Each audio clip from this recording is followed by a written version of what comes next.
हमारे साथ जदयू के राष्ट्रीय सचिव राजीव रंजन जी हैं। सर, मध्य प्रदेश, छत्तीसगढ़, राजस्थान, तेलंगाना, मिजोरम में वोटिंग हो चुका है। कई अलग अलग चैनल्स के एग्जिट पोल भी आ रहे हैं, अलग अलग चीज़ें दिख रही। किसी में दिख रहा है कि मध्य प्रदेश, छत्तीसगढ़, राजस्थान में बीजेपी की सरकार बन जाएगी। किसी में दिख रहा है कि छत्तीसगढ़ और यहाँ पे मध्य प्रदेश में कांटे की टक्कर है। कहीं दिख रहा है कि मध्य प्रदेश में कांग्रेस की सरकार आ रही है, तेलंगाना में कांग्रेस की सरकार आ रही है। तो मिला जुला दिख रहा है। आप लोग को क्या लग रहा है, तीन को नतीजे आ जाए? देखिए, एग्जिट पोल और एग्जैक्ट पोल में पूर्व में भी जो एग्जिट पोल के रुझान दिखते हैं, एग्जैक्ट पोल के नतीजे उससे बिल्कुल उलट कई चुनाव में आते रहे हैं। और इस बार इतना विरोधाभास है। 9 से 10 एजेंसीज के द्वारा सर्वे कराया गया और इन तमाम सर्वेज के निष्कर्ष बिल्कुल अलग अलग दिखते हैं। और वैसे में इनके आधार पर कोई भविष्यवाणी किए जाने का कोई औचित्य नहीं है। पॉलिटिकल पार्टीज अपना जो काम करती हैं, उनके वॉर रूम होते हैं, उनके अपने इंटरनल सर्वे होते हैं, उनके पास कार्यकर्ताओं से बातचीत करने का जो अपना माध्यम है, उसके आधार पर जो कुछ भी निष्कर्ष है, उसमें कांग्रेस समेत इंडिया के सभी घटक दल आश्वस्त हैं कि ये 5-0 की बड़ी हार की ओर भारतीय जनता पार्टी अग्रसर है।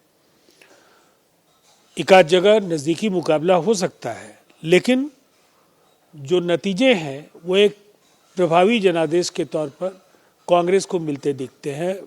और बिल्कुल साफ है कि ऐसे में जब आप एक तरफ मिजोरम देखें, जहां मणिपुर का साइड इफेक्ट दिख रहा है, मणिपुर में जो भारतीय जनता पार्टी के कुशासन की वजह से जो उत्तर पूर्व के हालात पैदा हुए, उसका खामियाजा उन्हें मिजोरम में भुगतना पड़ रहा है।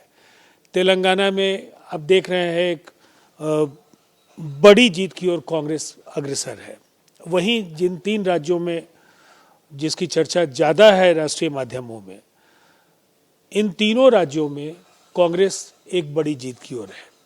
इसीलिए नतीजे पूरी तरह से जो हम लोगों की अपेक्षाएं हैं उसके अनुरूप ही होंगी। अच्छा, मान लीजिए मध्य प्रदेश, राजस्थान, छत्तीसगढ़, तेलंगाना में कांग्रेस की सरकार बनती है, तो ये कांग्रेस की जीत है या इंडिया गठबंधन की जीत मानी जाएगी? आप लोग का भी योगदान उसमें माना जाएगा, शिवसेना का योगदान माना जाएगा, शरद पवार का योगदान माना जाएगा, ममता का योगदान माना जाएगा? क्या देखिए, इंडिया गठबंधन एक जीवंत गठबंधन है।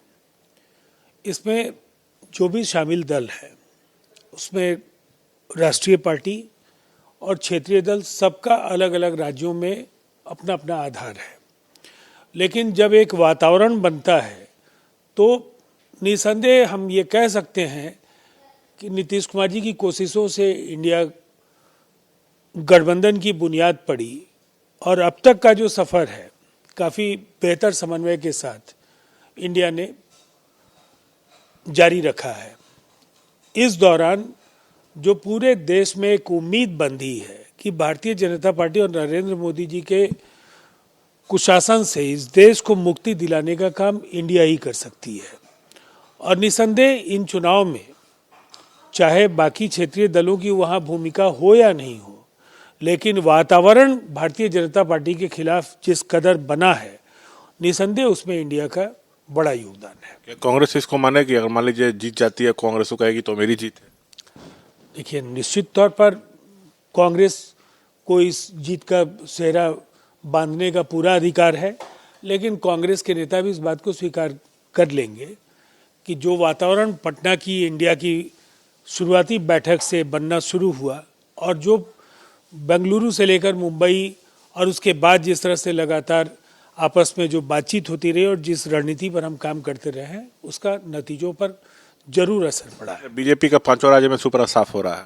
हमें तो यकीन है कि जनता ने मन बना लिया है और ये एक बड़ा जो संदेश है वो 2024 में लोकसभा चुनाव कहीं ना कहीं भारतीय जनता पार्टी के शासन के अंत का भी ये संदेश होगा।